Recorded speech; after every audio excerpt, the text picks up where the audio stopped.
भाइयों और बहनों, आज मैं आपको जो कथा सुनाने जा रहा हूं वो केवल एक कथा नहीं है, ये एक अवसर है। वो अवसर जो साल में सिर्फ एक बार आता है और जो आपके जीवन की किस्मत को बदलने की ताकत रखता है। देखिए महाराज, श्रावण का पवित्र महीना कल समाप्त हो गया।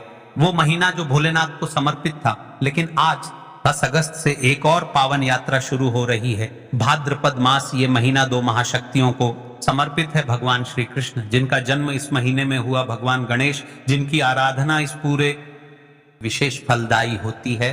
और आज की तिथि है प्रतिपदा, यानी किसी भी महीने की सबसे पहली तिथि। शास्त्र कहते हैं प्रतिपदा सर्वतिथि नाम माता, यानी प्रतिपदा तिथि सभी तिथियों की जननी है, सबसे श्रेष्ठ है। यदि जीवन में दुख कष्ट है, धन संपदा में कमी है, व्यापार ढंग से नहीं चल रहा महाराज, हर शुभ कार्य की शुरुआत गणेश जी के नाम से होती है। शादी हो, नया घर हो, व्यापार हो या पूजा पाठ, सबसे पहले उनका स्मरण किया जाता है, क्योंकि वे विघ्नहर्ता हैं। आज की प्रतिपदा तिथि पर अगर कोई उपाय किया जाए और वो भी गणेश जी अर्पित करके, तो जीवन के हर काम में आ रही रुकावटें मिट जाती हैं और सुख समृद्धि का स्थायी वास हो जाता है। आज का उपाय 11 चावल के दाने और एक दीपक। अब सुनिए आज का वो खास उपाय जो पीढ़ियों से हमारे ऋषि मुनि बताते आए हैं। सिर्फ 11 चावल के दाने और एक दीपक, इतना साधारण लगने वाला ये उपाय भाद्रपद मास की प्रतिपदा को गणेश जी और शिव जी दोनों का आशीर्वाद दिलाता है। शिव महापुराण और गणेश पुराण दोनों में इसका उल्लेख है कि प्रतिपदा पर धान्य चावल और प्रकाश दीपक का अर्पण करने से लक्ष्मी कभी घर नहीं छोड़ती। क्यों करें? ये उपाय आज ही साल में सिर्फ एक बार भाद्रपद मास की प्रतिपदा आती है। गणेश जी की आराधना का सबसे शुभ दिन, विघ्न नाशक शक्ति का जागरण, 11 चावल, 11 इंद्रियों का प्रतीक जिनसे जीवन संचालित होता है, इन्हें शुद्ध करके अर्पित करने से इंद्रियां सही दिशा में काम करती हैं। दीपक अज्ञान के अंधकार को मिटाकर सुख समृद्धि का प्रकाश लाता है। इस उपाय को करने से फायदे आपके जीवन में क्या परिवर्तन आएगा? घर में धन संपत्ति की कभी कमी नहीं होगी, बिजनेस में अचानक तरक्की के रास्ते खुलेंगे, परिवार में क्लेश खत्म होकर आपसी प्रेम बढ़ेगा, कोर्ट कचहरी या सरकारी कामों में जीत मिलेगी, स्वास्थ्य में सुधार और मानसिक शांति का अनुभव होगा, अटकी हुई शादी, रुके हुए सौदे, सब में तेजी आएगी। देखिए महाराज, आज की शिव महापुराण की कथा में एक पत्र आया है। अब मैं आपको एक सच्ची घटना सुनाता हूं। ये कहानी है राजस्थान के कोटा शहर की एक महिला अर्चना जी की। अर्चना जी के पति का बिजनेस 3 साल से घाटे में चल रहा था। घर का माहौल भी खराब, पैसे की कमी से बच्चों की पढ़ाई तक रुकने लगी थी। पिछले साल भाद्रपद मास की प्रतिपदा को उन्होंने मंदिर में एक वृद्ध पुजारी से ये 11 चावल और दीपक वाला उपाय सुना। उन्होंने बिना देर किए उसी शाम गणेश जी के सामने ये उपाय किया। भाइयों और बहनों, सिर्फ 21 दिन में उनका अटका हुआ 8 लाख का पेमेंट वापस आ गया। 3 महीने में उनके बिजनेस में इतना काम बढ़ा कि पुराने कर्ज खत्म हो गए। आज वो हर महीने की प्रतिपदा को ये छोटा सा उपाय करती हैं और कहती हैं, ये 11 चावल के दाने मेरी जिंदगी बदल गए। जिन्होंने पिछले वीडियो में कमेंट किया था, जान ले अपनी राशि से जुड़ा भाग्य। आज की 2 विशेष राशियां ज्योतिषाचार्यों के अनुसार आज के दिन 2 राशियों पर गणेश जी की विशेष कृपा है। सबसे पहले और विशेष राशि है वृषभ राशि, रुके हुए पैसों की प्राप्ति होगी। दूसरी और विशेष राशि है सिंह राशि, करियर और मान सम्मान में बढ़ोतरी होगी। तो महाराज, श्रावण का महीना भले समाप्त हो गया हो, लेकिन आज से एक और पवित्र यात्रा शुरू हो रही है। ये सिर्फ 11 चावल के दाने और एक दीपक का छोटा सा उपाय आपके जीवन में वो दरवाजे खोल सकता है जिन्हें आप से खटखटा रहे हैं। आज शाम को ये उपाय जरूर कीजिए और गणेश जी से दिल से कहिए, हे विघ्नहर्ता, मेरे जीवन से हर बाधा को दूर करो और मेरे घर में सुख शांति और समृद्धि का स्थायी वास कराओ। तो चलिए चलते हैं उसे विशेष उपाय की तरफ जो आपको कल प्रतिपदा तिथि के दिन करना है। तो चलिए अब चलते हैं उसे विशेष उपाय की तरह जो आपको कल प्रतिपदा तिथि के दिन करना है। यदि आज आपने वीडियो को बीच बीच में से देखा, काट काट कर देखा, तो आपको जीवन में कभी सफलता हासिल भी नहीं होगी। तो दोस्तों, 11 चावल के दाने वाले उपाय को हमें इस प्रदोष व्रत के दिन कैसे करना है, किसको करना है, किस समय करना है और कहां पर करना है, ये सारे सवालों के जवाब आपको इस वीडियो में मिल जाएंगे। और जो ये वीडियो देखेगा भाई, उसको 11 चावल के दाने वाला उपाय जरूर करना चाहिए, क्योंकि इस दिन एक चावल के दाने का भी बहुत ही बड़ा और विशेष महत्व होता है। और जब बात आ जाए 11 चावल के दाने, कि तो ये सोने पर सुहागा वाली बात हो जाती है और ये एक बहुत ही बड़ा उपाय हो जाता है इस बुधवार प्रदोष व्रत का। तो इस 11 चावल के दाने वाले उपाय को आखिर करना किसको है, सबसे पहले हम लोग वह बात जान लेते हैं। तो देखो, घर की जो बड़ी माताएं बहनें होती हैं, उन माताओं बहनों में से कोई भी एक बड़ी माता बहन इस वाले उपाय को कर सकती है। और दोस्तों, अगर आप चाहे तो अपने घर में से सभी सदस्यों को भी इस उपाय को करवा सकते हैं। अगर किसी व्यक्ति की खुद की कोई मनोकामना है, खुद की कोई दुख और परेशानी है जो कि वह अपने लिए ही करना चाहता है, इस वाले उपाय को तो वह खुद अपने लिए भी करता है।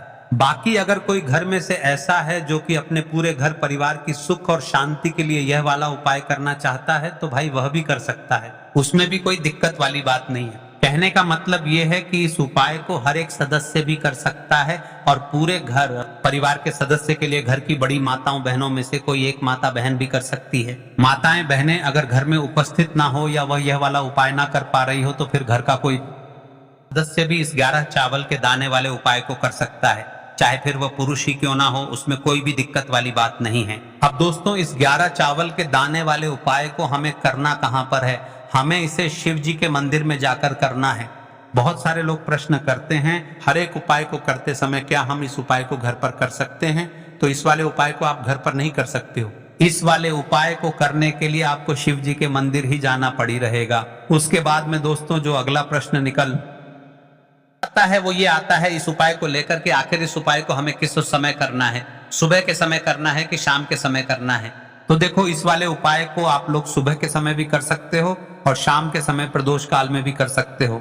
अब अगर आप पूछो कि भाई सबसे उत्तम समय कौन सा रहेगा इस 11 चावल के दाने वाले उपाय को करने का, तो हम आपसे बस यही कहेंगे कि इस उपाय को आप सुबह के समय करेंगे तो ज्यादा बेहतर होगा। बाकी अगर प्रदोष काल शाम के समय भी करेंगे तो भी अच्छा होगा, उसमें कोई भी दिक्कत वाली बात नहीं है। प्रतिपदा तिथि के दिन तो अब दोस्तों, जो अगली सबसे बड़ी और महत्वपूर्ण बात आती है वह ये आती है कि सुबह अगर हम उपाय को करेंगे तो हमें कितने बजे से लेकर कितने बजे तक के बीच में करना है, और शाम के समय प्रदोष काल में करेंगे तो हमें कितने बजे से लेकर कितने बजे के बीच में करना है। तो देखो, सुबह जितनी जल्दी हो सके आप उपाय को करने की कोशिश करना। बाकी अगर किसी कारणवश लेट भी हो जाओ, थोड़ी देर भी हो जाए, तो 10 या 11 बजे तक भी आप उपाय, 12 बजे से ज्यादा देरी ना हो, ठीक है? इस बात का ध्यान रखना। उसके बाद में दोस्तों, अगर शाम के समय प्रदोष काल की बात करें, प्रदोष काल का जो समय है होता है वह शाम के 6 बजे से शुरू हो जाता है।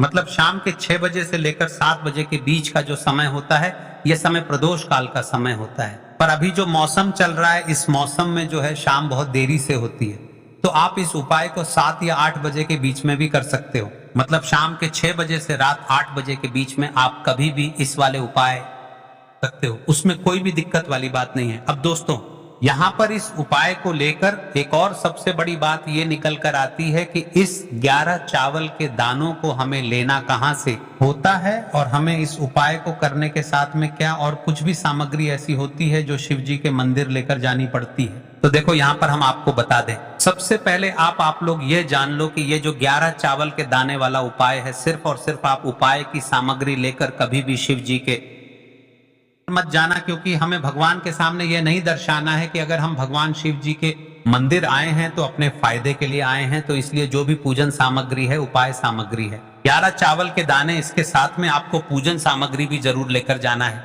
देखो, अगर सुबह के समय उपाय कर रहे हो तो सीधी सी बात है, 1 लोटा जल तो आप लेकर जाओगे ही जाओगे। वहीं 1 लोटा जल अगर मिट्टी का जल हो तो बहुत अच्छा रहेगा। मिट्टी का जल कैसे बनाया जाता है, इसके लिए हमने पहले से बहुत सारी वीडियोस बना दी है। आपके पास इस दिन एक आखिरी मौका रहेगा मिट्टी का जल शिव जी पर चढ़ाने का और उपाय को करने का। बहुत बड़ा आपको इस दिन फल मिलेगा। तो इसलिए इस दिन हो सके तो भाई मिट्टी का जल चढ़ाना तो अपने साथ में कम से कम 1 लोटा जल तो आपको लेकर जाना ही जाना है। अगर मिट्टी का जल नहीं है तो घर का जल भी आप इस्तेमाल कर सकते हो। इसके अलावा जो भी पूजन सामग्री है, देखो 11 चावल के दाने ये अलग आपके रहेंगे, और जो आपकी पूजन सामग्री रहेगी वह पूजन सामग्री में आप जो भी चीज लेकर जाना चाहे वह लेकर जा सकते हैं, उसमें कोई भी दिक्कत वाली बात नहीं है। वहीं अगर हम बात करें शाम के समय की, तो शाम के समय शिव जी पर जल नहीं चढ़ता है। इसीलिए शाम के समय आप लोग एक दीपक तैयार कर लें जो कि गोलबत्ती का, आटे का, शुद्ध देसी गाय का घी का होगा, है ना? इस बात का आप लोगों को ध्यान रखना है और इस दीपक को आपको घर से जलाकर नहीं लेकर जाना है, भगवान शिव जी के मंदिर में जाकर ही जलाना का भी आप लोगों को ध्यान रखना है। अब दोस्तों यहाँ पर हमें इस बात को समझना है कि ये 11 चावल के दाने हमें लेना कहाँ से है। क्या हमें दुकान से लेकर आना है या हमें अपने घर से लेना है या कहाँ से लेकर आना है और कौन से चावल लेना है, क्योंकि चावल भी बहुत प्रकार के होते हैं। तो देखो इन सभी सवालों के जवाब आप लोग एक बात में सुन लो कि भाई ये जो उपाय है, इस उपाय में आपको ये नहीं देखना है कि भाई कौन से चावल है कौन से चावल नहीं है। बस जो भी चावल ले रहे हो वह चावल का दाना सबूत मतलब साबुत होना चाहिए, टूटा हुआ नहीं होना चाहिए, कटा पिटा नहीं होना चाहिए। ये बात आपको ध्यान रखना है। बाकी आपका चावल बासमती हो या सादा चावल हो या कोई सा भी चावल हो, उसमें कोई भी दिक्कत वाली बात नहीं है। तो सीधी सी बात है कि आपके घर के रसोई घर में जहां पर आप भोजन बनाते हो वहां पर जो भी चावल आपके उपस्थित हो, उन चावलों में से अपनी एक कटोरी भर लेना या एक मुट्ठी चावल अलग से निकाल कर रख लेना, क्योंकि हम 11 चावल ही यहाँ पर इस उपाय में लेने वाले हैं। तो हमें ये गिनकर निकालने पड़ेंगे, इस बात का आप लोगों को ध्यान रखना है। तो अपने उस चावल की कटोरी में से या चावल में से 11 ऐसे चावल के दाने आप लोग निकाल लो जो कि टूटे हुए ना हो, कटे पिटे ना हो, जिनमें कोई दाग ना लगा हुआ हो, है ना। अच्छे साबुत चावल के दाने 11 दाने आप लोग निकाल कर रख लो और इन्हें किसी भी एक कागज की पुड़िया में या किसी एक छोटी सी कटोरी में आप लोग रख लो ताकि ये सुरक्षित रहे। आपके एक भी चावल का दाना इधर उधर ना हो और आपका उपाय भी पूरा अच्छे से हो जाए। जैसे ही आपका उपाय की जो सामग्री है 11 चावल के दाने ये तैयार हो जाते हैं, उसके बाद में आपको जो भी अपनी पूजन सामग्री है, सुबह के समय कर रहे हो तो 1 लोटा जल या पूजन सामग्री जो लेकर जाना चाहो उसकी भी तैयारी कर लेना, और शाम के समय जा रहे हो तो भाई अपना जो दीपक है उसे तैयार कर लेना, ठीक है। और उपाय को करते समय शुद्धता का विशेष रूप से ध्यान रखना, ठीक है। सुबह सुबह स्नान करने के बाद ही उपाय को करने की आप लोग तैयारी करना। उसके शाम के समय की बात करें तो शाम के समय आपको स्नान करने की जरूरत नहीं है, पर शुद्धता का ध्यान रखना है। आपको स्नान तो नहीं करेंगे, आप हाथ मुंह धोकर भी इस वाले उपाय को शाम के समय प्रदोष काल में कर सकते हैं, इसमें कोई दिक्कत वाली बात नहीं है। तो आप अपने उपाय की पूरी सामग्री तैयार करके आपके पास ही में जो आपका शिव मंदिर हो वहां पर पहुंच जाइए। सबसे पहले शिव मंदिर में जाकर आप लोगों को उपाय नहीं करना है, पहले भगवान के दर्शन करना है, भगवान से आशीर्वाद प्राप्त करना है, फिर शिव जी की शिवलिंग के पास में आना है। शिवलिंग के पास में आने के बाद आप जो पूजन सामग्री लेकर आए हुए हैं, जैसे कि सुबह गए हुए होंगे तो 1 लोटा जल और जो भी पूजन सामग्री लेकर आए हैं आप उनसे भगवान शिव जी की पूजन कीजिए। सबसे पहले तो 1 लोटा जल ही चढ़ेगा, उसके बाद में आपकी पूजन सामग्री चढ़ेगी। उसके बाद में अगर दोस्तों शाम के समय अगर आप इस उपाय को कर रहे हो तो अपने साथ में कम से कम एक जो दीपक है गोल बाती का जो आप अपने साथ में लेकर गए हो, उस दीपक को मंदिर में माचिस से जलाना है और उस दीपक को शिवलिंग के पास में रखना है, ठीक है। इस दीपक को रखने के बाद ही आप लोगों को अपना यह वाला उपाय शुरू करना है और दीपक को ज्यादा पास में मत रखना। वैसे भी गर्मी पड़ रही है, भगवान शिव जी को आंच नहीं लगनी चाहिए, है ना। तो भाई जैसे ही आपकी पूजा अर्चना हो जाती है आप भगवान शिव जी को प्रसन्न कर लेते हैं। उसके बाद में शिवलिंग के पास ही में आप कहीं पर बैठ जाइए, सामने या आसपास जिस जगह पर आपको बैठना हो वहां पर बैठ जाइए और 11 चावल के दाने अपने सामने निकाल कर रख लीजिए, क्योंकि अब यहाँ पर उपाय को यहाँ पर करने की आपको तैयारी करना है। और इस तरीके से जब आप उपाय करेंगे, पूजन सामग्री करने के बाद, पूजन अर्चना करने के बाद, तो आपको उपाय का फल बहुत जल्दी और बहुत बड़ा होकर मिलेगा।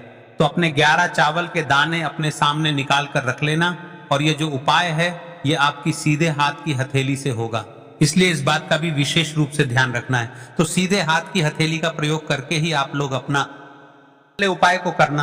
अपने सामने जो भी आपकी कागज की पुड़िया है उसको खोल कर रख लो, या कटोरी है तो भाई उसे अपने सामने रख लो और अपने वह 11 चावल के दाने निकाल लो, ठीक है। उसके बाद में दोस्तों अब आपको क्या करना है कि शिवलिंग आपके सामने होगी तो आपने वह 11 चावल के दाने एक एक करके आपको शिव जी के शिवलिंग के ऊपर चढ़ाना है। कहां पर चढ़ाना है? शिवलिंग के ऊपर चढ़ाना है और कहीं पर भी नहीं चढ़ाना है। आपको अपने हथेली से तो शिवलिंग के ऊपर चढ़ना है, भले फिर वह अपने आप जलाधारी पर गिर जाए या मतलब वहीं पर गिर जाए, उसमें कोई दिक्कत वाली बात नहीं है, पर आप चढ़ाओ शिवलिंग के ऊपर ही।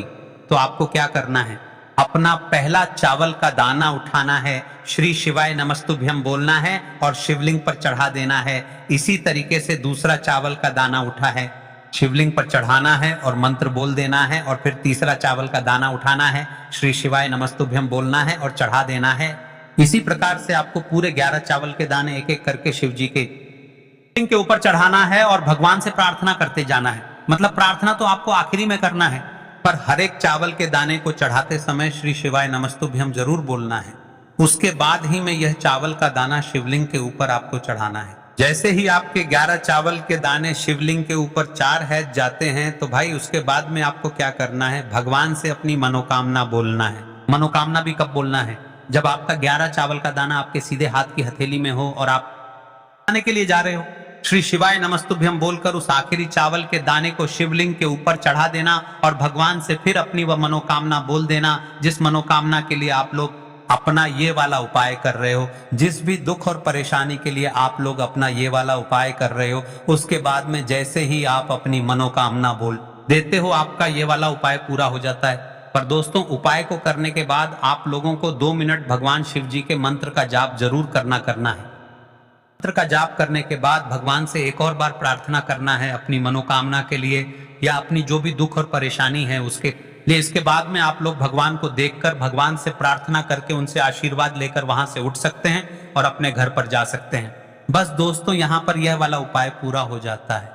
इस तरीके से जो भी व्यक्ति छोटी छोटी चीजों का ध्यान रखते हुए इस 11 चावल के दाने वाले उपाय को करेगा, निश्चित सी बात है उसे उसकी मनोकामना जल्द ही पूर्ण होगी और जो भी दुख और है वह भी बहुत ही जल्दी दूर होंगे। और दोस्तों, अगर आपको हमारी ये वीडियो पसंद आई हो तो हमारे इस वीडियो को लाइक और चैनल को सब्सक्राइब जरूर करें। हर हर महादेव, ओम नमः शिवाय। आपको लेना है तो चलिए चलते हैं अब दूसरे और विशेष उपाय की तरफ, जो आपको प्रतिपदा तिथि के दिन करना है। गोलबाती का दीपक आप चाहे तो मिट्टी का ले सकते हैं या फिर घर से शुद्ध आटा मढ़कर उसका दीपक आप तैयार कर सकते हैं। इसके बाद आपको लेना है शुद्ध गाय का घी। अगर वह नहीं है तो कोई भी देसी घी कर सकते हैं, जिससे आपको दीपक प्रज्वलित करना है। देखो, अब यह सब सामग्री लेकर आपको जाना है। प्रदोष काल में आपके घर पर तुलसी जी के घेरे के पास में देखो, यह उपाय तो आपको अवश्य करना है। देखो, वहां पहुंचकर सबसे पहले वह दीपक आपको प्रज्वलित कर देना है और ओम नमो भगवते वासुदेवाय नमः का 11 बार जाप करना है। उसके बाद आपको अपने सीधे हाथ में थोड़ी हल्दी लेकर उस दीपक में अपना नाम और गोत्र बोलते हुए डाल देना है। उसका बाद माता लक्ष्मी से आपको प्रार्थना करना है कि हे महालक्ष्मी, हमारी दुख तकलीफों को दूर करो। हे महादेव, हमारे सब दुख कष्टों को खत्म करो। इस भावना से आपको यह उपाय करना है। देखिए, यह थे कुछ उपाय जो आपको प्रतिपदा तिथि के दिन अवश्य करना है। प्रतिपदा तिथि कोई आम तिथि नहीं होती महाराज, यह हर तिथियां की माता होती है, हर तिथियां की जननी होती है। इस दिन किया जाने वाला यह उपाय आपके लिए फलदायी होगा। और देखिए, श्रवण माह समाप्त हो गया है, लेकिन इस माह में हम आपको कुछ ऐसे उपाय बताए होंगे जो आज तक आपने नहीं सुने होंगे और ना ही करे होंगे, तो चैनल को सब्सक्राइब करें।